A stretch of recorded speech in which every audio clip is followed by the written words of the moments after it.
"Stop everything right now." The command echoed through Madison Square Garden with an authority that made 20,000 people freeze in their seats. In the middle of his most powerful song, Beat It, Michael Jackson had just done something that had never happened before in his entire career. He stopped performing mid-song because of what he saw in row 23. What happened next would prove that sometimes the smallest acts of kindness create the biggest ripples in the world. But nobody in that New York arena was prepared for the moment when the king of pop would show everyone what true humanity looks like. It was November 1988, and Michael Jackson was performing the final show of his Bad World Tour's American leg at Madison Square Garden. The anticipation had been building for weeks. This wasn't just any concert.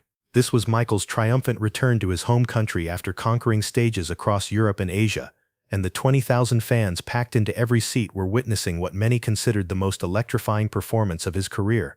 The Bad Tour had already broken every record imaginable. The stage production was revolutionary. The choreography was breathtaking, and Michael's voice had never sounded more powerful or more vulnerable. But what made this particular night extraordinary wasn't the spectacular lighting or the precision dancing. It was what happened during a song about standing up for what's right, when Michael himself had to make a choice between continuing his perfect performance or stopping everything for someone who needed help. The kind of choice that reveals who someone really is when nobody's watching. Except 20,000 people were watching, and they were about to witness something that would change how they thought about fame, success, and what it means to truly see another human being.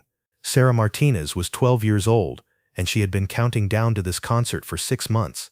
Every penny from her paper route, every birthday gift, every saved dollar had gone toward this one night. Her parents couldn't afford the tickets themselves.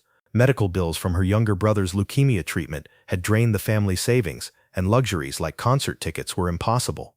But Sarah's teachers, neighbors, and community had pooled their money together to buy her a ticket. They all knew what Michael Jackson's music meant to her during the hardest year of her young life. Sarah's little brother Tommy was 8 years old, and he'd been fighting acute lymphoblastic leukemia for 14 months. The chemotherapy had stolen his hair, his energy, and most days his smile.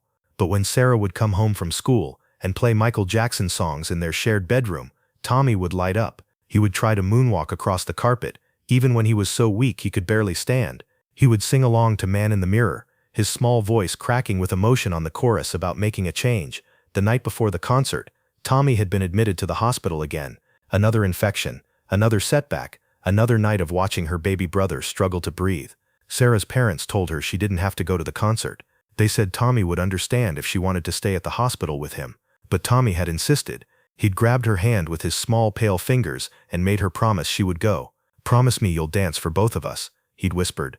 "Promise me you'll tell Michael about me." So Sarah went, carrying a homemade sign that said, "Michael, my brother Tommy is fighting cancer. Your music gives him strength." She decorated it with drawings of moonwalking figures and lyrics from Heal the World. Her plan was simple. She would hold up the sign during the concert, hoping Michael might see it from the stage, and maybe, just maybe, he would acknowledge Tommy in some small way. She never expected what actually happened. The concert had been perfect from the opening notes. Michael emerged through a cloud of smoke, his sequin jacket catching the spotlights like 1,000 stars, and the crowd's roar was deafening. Song after song, he delivered performances that seemed to transcend human capability. His moonwalk was flawless, his spins were precise, and his voice carried emotion that made grown adults cry. Sarah had been dancing and singing along, lost in the magic of seeing her hero in person, temporarily forgetting the hospital room where her brother lay fighting for his life. But during Beat It, as Michael launched into the song's bridge about standing up for yourself and not letting others bring you down, Sarah felt something shift inside her. The lyrics about showing how funky and strong you are, about fighting for what's right, suddenly reminded her of Tommy, her brave little brother who fought every single day just to stay alive, who smiled through the pain because he didn't want their parents to worry, who still believed that tomorrow would be better, even when today was unbearable. Sarah raised her sign high above her head, tears streaming down her face as she thought about Tommy lying in that hospital bed. She wasn't trying to get Michael's attention anymore. She was just honoring her brother in the only way she knew how. In this moment, surrounded by this music that had given them both so much hope, her arms were shaking from holding the sign up, and she was crying so hard she could barely see the stage through her tears. That's when Michael saw her. Even from the stage, even with the blinding lights in his eyes, even with thousands of signs and faces in the crowd, Michael Jackson's eyes locked onto that 12-year-old girl in row 23, holding a sign about her brother's fight with cancer. And in that instant, everything changed. Michael stopped singing mid-verse. The music continued playing, but his voice had fallen silent. His dancers, perfectly synchronized machines of choreography, faltered in confusion as Michael stepped out of formation and walked to the front of the stage. The crowd didn't understand what was happening at first. Was this part of the show? Had something gone wrong with the audio? But those close to the stage could see Michael's face, and they could see that he was staring directly at Sarah with an expression of such profound empathy that it was almost painful to witness. His tour director, speaking frantically through his earpiece, urged him to continue. "Michael, the show. Stay on schedule." But Michael wasn't listening to anyone except his own heart. He made a cutting gesture across his throat, and the music stopped completely. 20,000 people fell into confused silence as Michael Jackson stood at the edge of the stage, pointing directly at Sarah. "You," he said, his voice carrying through his wireless microphone to every corner of Madison Square Garden. The young lady in the blue jacket holding the sign about her brother. "Yes, you. Please, don't put the sign down. Let me read it." Sarah froze, her heart pounding so hard she thought she might faint.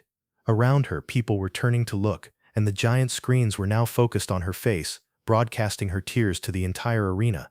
Michael shielded his eyes from the stage lights and read her sign aloud. "Michael, my brother Tommy, is fighting cancer. Your music gives him strength." The arena fell into absolute silence. You could hear a pin drop as 20,000 people held their breath, waiting to see what would happen next. Michael's eyes were glistening with tears now, visible even from a distance. He took a deep breath and spoke directly to Sarah, his voice gentle but clear. "What's your name, sweetheart?" "Sarah," she managed to choke out, her voice barely audible even through the microphone. Someone from the crew had rushed to her section. "Sarah," Michael repeated. "And your brother is Tommy?" She nodded, unable to form words. "Where is Tommy tonight, Sarah?" The question was so tender, so full of genuine concern, that Sarah started crying harder. "He's in the hospital," she said. "He wanted to come, but he couldn't. He made me promise to dance for both of us." What happened next would become one of the most talked about moments in concert history. Michael Jackson walked off the stage completely. His security team immediately surrounded him as he made his way into the audience, heading directly toward row 23. The crowd parted like the Red Sea, people pulling back to give him space, their phones and cameras forgotten in the face of something far more important than any photograph. When Michael reached Sarah, he knelt down in front of her seat so they were at eye level. He gently took the sign from her trembling hands and read it again, this time slowly, as if memorizing every word. "Tell me about Tommy," Michael said quietly. The microphone picked up his words and broadcast them throughout the silent arena. Sarah's words tumbled out in a rush. "He's 8 years old and he's been sick for over a year, and he loves your music so much, and he tries to moonwalk even when he can barely stand. And he wanted me to tell you that Heal the World is his favorite song because it makes him believe the world can be better, and he made me promise to come tonight even though I wanted to stay with him at the hospital." Michael listened to every word with his complete attention, his eyes never leaving Sarah's face. When she finished, he did something extraordinary. He took off his famous black fedora, the one he'd been wearing during the performance, and placed it gently on Sarah's head. "This is for Tommy," Michael said, "but I want you to do something for me, okay?" Sarah nodded through her tears. "I want you to take this hat to him at the hospital. I want you to tell him that Michael Jackson says he's the bravest person I've never met. And I want you to tell him that I wrote a song just for him, and I'm going to sing it right now, for him and for every person fighting battles that the rest of us can't see." Michael stood up and addressed the entire arena. "Ladies and gentlemen," he said, his voice filled with emotion, "tonight we're going to do something different. I'm going to sing Heal the World, and I'm dedicating it to Tommy Martinez, who is 8 years old and fighting for his life in a hospital across town. And while I sing, I want every single one of you to think about someone in your life who's fighting their own battle, someone who needs to know they're not alone. Can you do that for me? Can you help me send Tommy and everyone like him all the love we have?" The response was immediate and overwhelming. 20,000 voices erupted in cheers and applause, but it wasn't the excited screaming of earlier. It was something deeper, more profound. It was the sound of 20,000 hearts breaking open with compassion at the same time. Michael made his way back to the stage, and as the opening piano notes of Heal the World began to play, something magical happened throughout Madison Square Garden. People started holding up their phones, creating a sea of lights that looked like stars. But they weren't recording for social media or posterity. They were creating light, sending hope, making a moment of connection that transcended the normal boundaries of a concert. Michael sang Heal the World with an intensity and vulnerability that surpassed any performance he'd ever given of that song. Every note was infused with purpose, every word carried weight. He wasn't just performing anymore, he was channeling every ounce of love and hope he possessed toward a little boy lying in a hospital bed across town, and toward every person in that arena who had ever felt afraid or alone or overwhelmed by life's challenges. The cameras captured tears streaming down Michael's face as he sang about making the world a better place for children and for all mankind. In the hospital room across town, something extraordinary was happening. Tommy's night nurse, Lisa Chen, was a huge Michael Jackson fan, and she'd been watching the concert live stream on her phone during her break. When she saw what happened with Sarah's sign, when she heard Michael dedicate the song to Tommy, she rushed to his room. "Tommy," she said, gently waking the sleeping boy, "you need to see this. Michael Jackson is singing for you, right now." Tommy's eyes widened as Nurse Chen held up her phone. The live stream showed Michael on stage at Madison Square Garden, singing Heal the World with Sarah's sign placed prominently at the front of the stage. Tommy listened with tears running down his pale cheeks, too weak to sit up but too captivated to look away. "That's for me," he whispered in wonder. "Michael Jackson is singing for me." Nurse Chen nodded, crying herself now. "Your sister kept her promise. She told him about you. And look." The camera panned across the audience, showing 20,000 people holding up lights, swaying together, united in a moment of pure human connection and compassion. "All those people are thinking about you right now, Tommy. All those people are sending you love." Back at Madison Square Garden, Michael finished the song and stood in silence for a long moment, letting the emotions settle. Then he spoke one more time. "Sarah," he said, and the cameras found her again in row 23, still wearing his fedora. "I want you to know something important. Your brother is already healing the world just by being brave enough to keep fighting, just by giving you and your family a reason to hope and to love and to cherish every moment. That's what this song is really about. Not some abstract idea of making the world better, but the concrete reality of showing up for each other, especially when it's hard, especially when we're scared." Michael paused, and when he spoke again his voice was thick with emotion. "I've been famous for most of my life. I've performed for presidents and kings. I've sold millions of records and won every award there is to win. But you know what the greatest honor of my career is? It's moments like this, when I get to use whatever platform I have to remind all of us, myself included, what actually matters. Not the fame or the money or the acclaim, but the connections we make, the lives we touch, the hope we give each other when hope seems impossible." The concert resumed after that, but it was transformed. Every subsequent song carried additional weight and meaning. When Michael performed Man in the Mirror, the song about making a change by starting with yourself, it felt like a collective commitment from everyone in the arena to be better, to do better, to see each other more clearly. When he sang Human Nature, it was with a new appreciation for our shared humanity and our universal struggles. The performance that night wasn't just entertainment anymore, it had become something sacred, a communal experience of empathy and connection that nobody present would ever forget. After the concert ended and the arena began to empty, Michael's security team tried to rush him to his waiting car. They were already behind schedule, and he had interviews and obligations waiting. But Michael insisted on one more thing. He asked his manager to find out which hospital Tommy was in and to arrange for him to visit the next morning before leaving New York. "It's not negotiable," Michael said firmly. "That little boy stayed up to watch me on a live stream when he should be sleeping and healing. The least I can do is visit him in person." The next morning, before dawn broke over New York City, Michael Jackson walked into the pediatric oncology ward of Mount Sinai Hospital. He'd asked the hospital to keep his visit private, requesting no press, no publicity, nothing but a quiet chance to meet Tommy face to face. The nurses on duty couldn't believe their eyes as the king of pop, dressed simply in jeans and a dark shirt, walked down their hallway carrying a bag of gifts. Tommy was awake when Michael entered his room, still wearing the fedora that Sarah had brought him the night before. The hat was comically large on his small, bald head, but he refused to take it off. "Michael," he whispered, his eyes wide with disbelief. "You came." "Of course I came," Michael said gently, sitting down beside Tommy's bed. "I made you a promise through your sister. I told you that you were the bravest person I'd never met. But that wasn't quite true, was it? Because now I have met you, and you're even braver than I imagined." They talked for over an hour, long past when Michael's team said he needed to leave for the airport.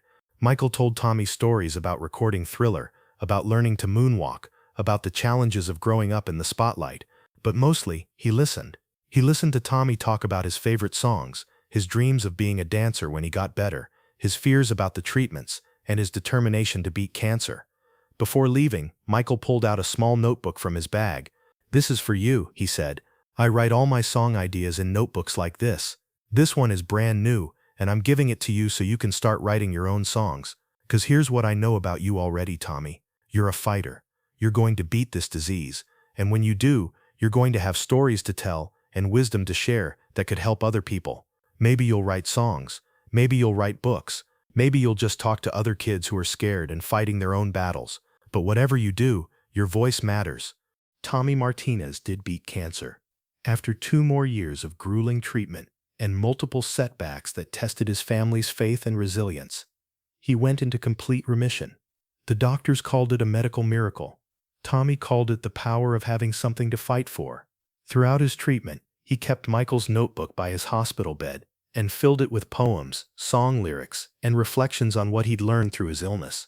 When he was 14 years old, he published a book titled "Heal the World One Heart at a Time, Tommy's Story," which became a bestseller and raised millions of dollars for pediatric cancer research. Sarah Martinez never forgot that night at Madison Square Garden. The fedora Michael gave her remained one of her most treasured possessions, but she didn't keep it locked away in a case. She took it to Tommy's hospital room during his treatments, and later, they donated it to the children's hospital where he'd received care.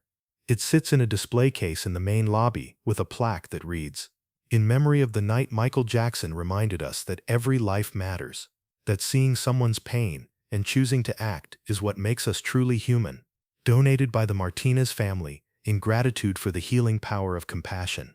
Michael never publicized his hospital visit with Tommy. He never mentioned it in interviews or used it for good publicity. His team only learned the full story years later when Tommy's book was published and included a chapter about that morning visit. "That was typical of Michael," his longtime manager said.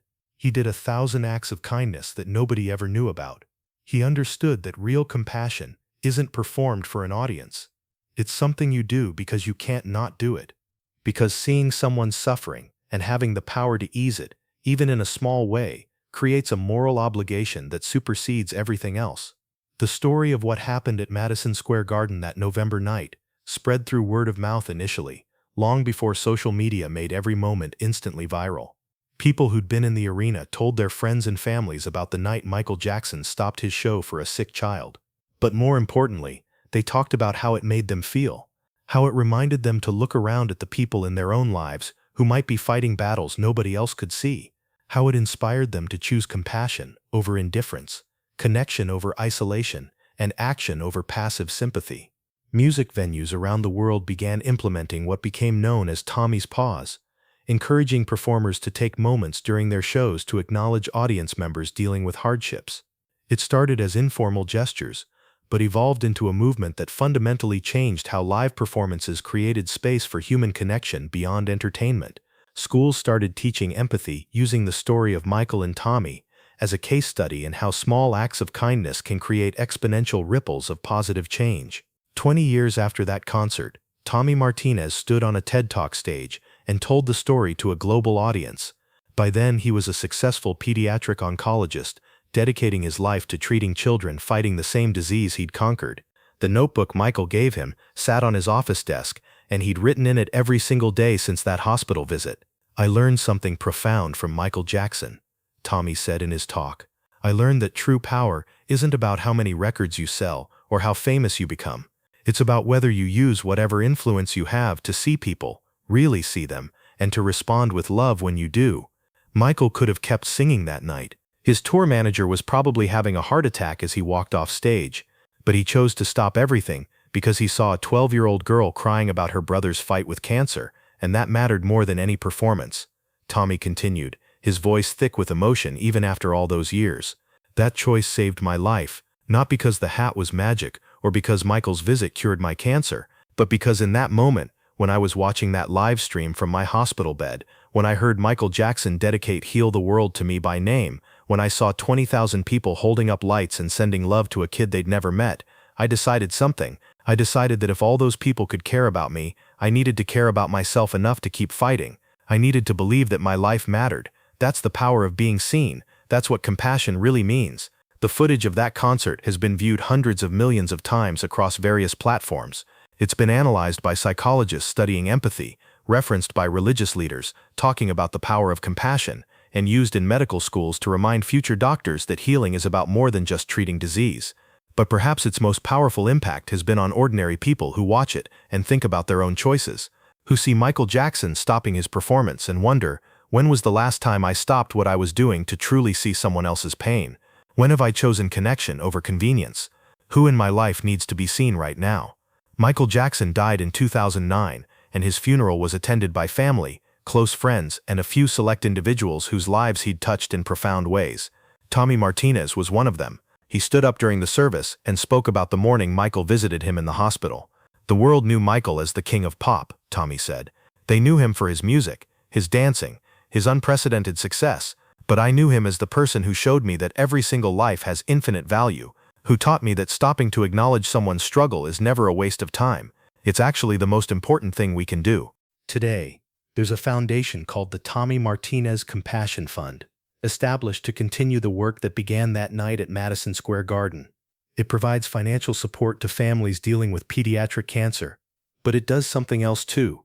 It trains volunteers to visit hospital wards and simply sit with sick children, to see them, to listen to them, to remind them that they matter. Every volunteer receives a small replica of Michael's fedora as a symbol of their commitment to the principle that inspired the organization. The principle that Michael lived by, even when the cameras weren't watching. That seeing someone's pain and choosing to respond with love is the highest calling any of us can answer. Sarah Martinez became a pediatric nurse, working in the same hospital where her brother was treated. She often tells new parents dealing with their child's cancer diagnosis about that night at the concert. I tell them about how scared I was, she says. How helpless I felt watching my baby brother suffer. How guilty I felt for going to that concert while he was in the hospital. And then I tell them about Michael Jackson stopping his show and making my brother feel like the most important person in the world. I tell them because I want them to know that miracles still happen, that sometimes, when we need it most, someone sees us and chooses to act with love. The legacy of that November night extends far beyond the individuals directly involved. It changed how we think about fame and responsibility, about the power that comes with a platform, and what we choose to do with that power.